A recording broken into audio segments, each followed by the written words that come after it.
Transporte máximo. Es cuando la mayoría de las sustancias que se reabsorben o excretan tienen un límite en la intensidad en la que puede transportarse.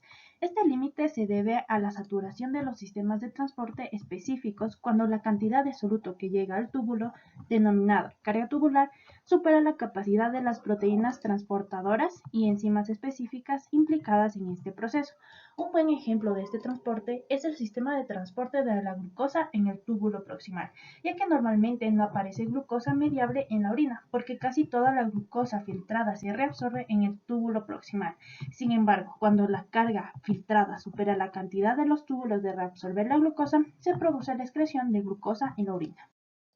En el adulto, el transporte máximo de la glucosa es de alrededor de 375 miligramos sobre minutos, mientras que la carga filtrada de la glucosa es de 125 miligramos sobre minuto.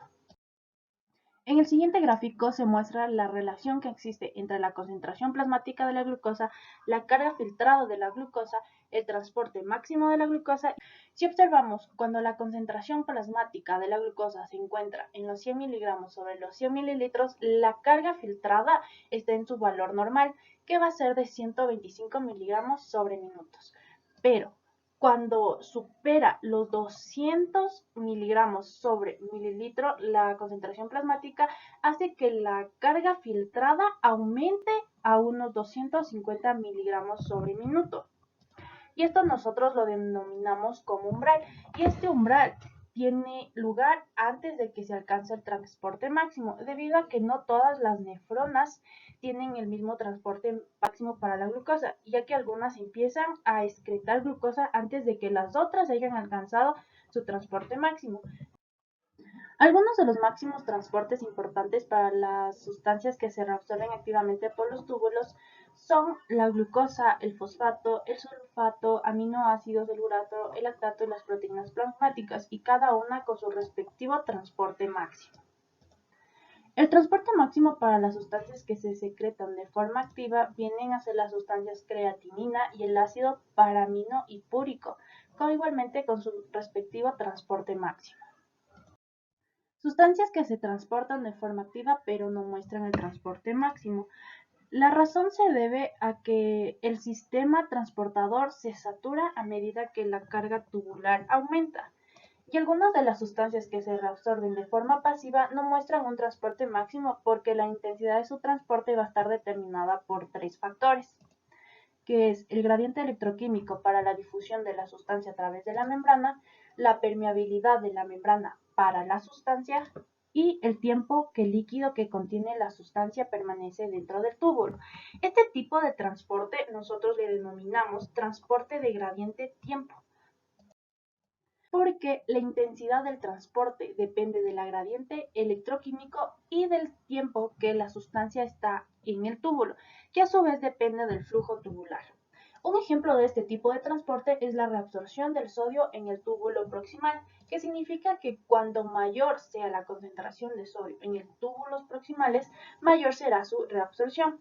Pero mientras más lento sea el flujo de líquido tubular, mayor será el porcentaje de sodio que pueda reabsorberse en los túbulos proximales. Y en las partes más distales de la nefrona, las células epiteliales van a tener uniones estrechas y transportarán menos sodio.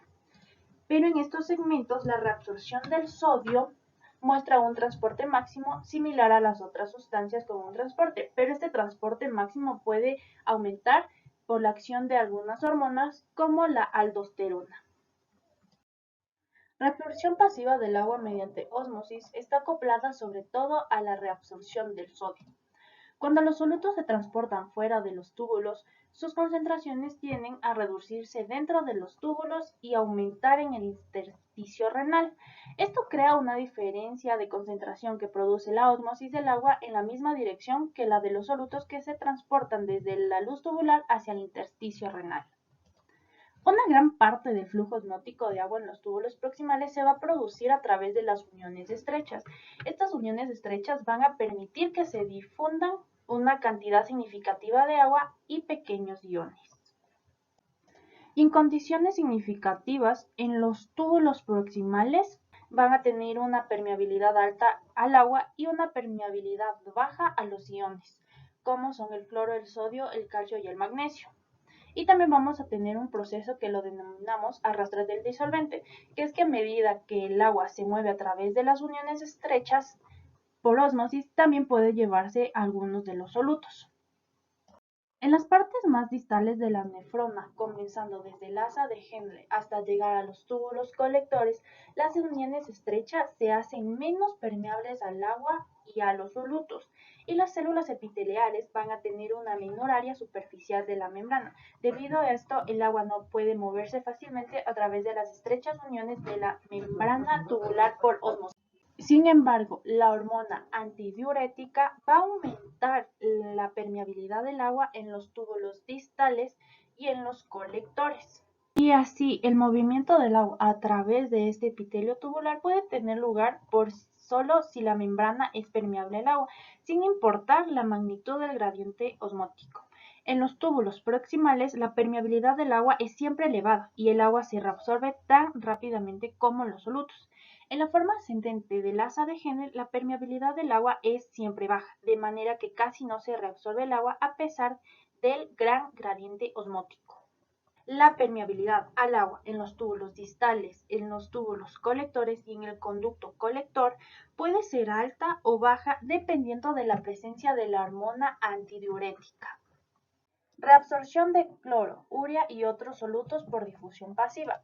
Cuando se reabsorbe el sodio a través de la célula epitelial tubular, se transportan iones negativos como el cloro, debido a los potenciales eléctricos.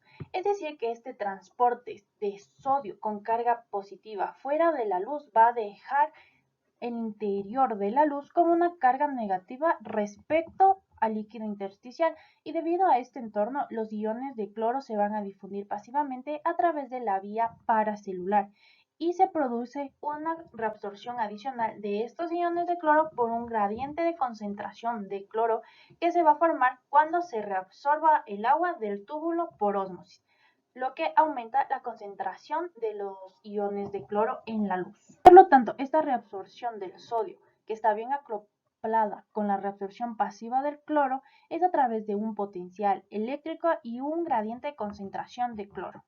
Además, estos iones de cloro se pueden reabsorber también mediante un transporte activo secundario.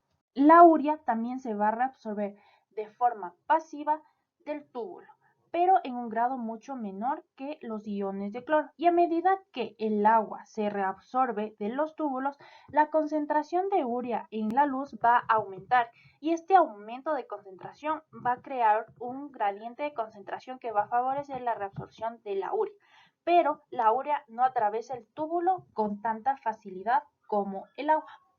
Y en algunas partes de la nefrona, especialmente en los conductos colectores de la médula interna, la reabsorción pasiva de la urea está facilitada por transportadores específicos de la urea, y a pesar de todo esto, solo la mitad de la urea se va a filtrar por los capilares glomerulares que se reabsorben de los túbulos.